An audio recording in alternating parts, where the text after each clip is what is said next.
Yo, it's Kier from Kier Kills. I just finished recording a longer form review here on my little set, but I wanted to give a shorter form review of Dangerous Animals that I watched last night. It was a very highly anticipated film coming out this year, and it really, really, really did not disappoint, y'all. Our main character, named Zephyr, she is an American, but she's living in Australia right now. She lives out of a van. She's the very I don't need anyone kind of personality until she meets a guy named Moses who she hits it off with, and they have I guess, one night stand together because she only really gets to know him for about one full day before she is kidnapped by our main villain, Tucker. Tucker is a guy who lives in Australia, and he runs a business where he will take people out on his boat to go have experiences where they can cage dive with sharks. We also find out that Tucker is something of a filmmaker himself, and he's not like the other girls. He's different because he likes to record on VHS.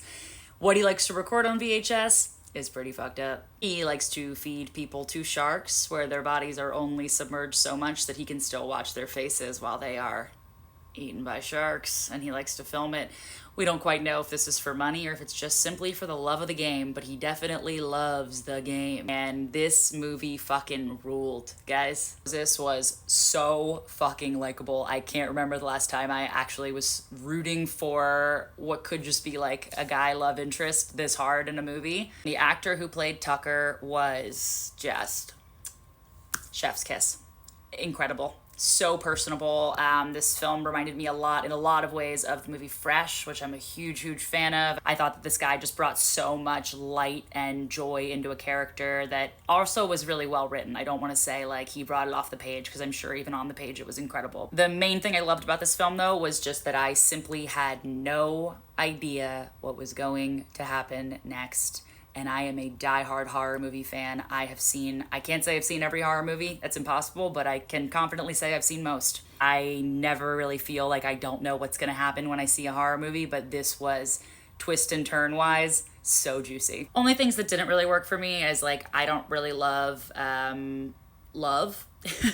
I did like Fresh in that sense. I liked that the romance was romantic. I also liked that about Hard Eyes. I thought that was great. But in this movie, it just felt a little tonally out of place. Didn't quite feel like it fit into the rom-com horror as much as it does in other films. So it felt a little off to me. But overall, I thought that this was a fucking slam dunk. I would give this at least a 9 out of 10. Go see Dangerous Animals. It's on Shudder. Get a Shudder subscription. I'm not even partnered with Shudder. I just am an absolute slut for Shudder. So maybe one day.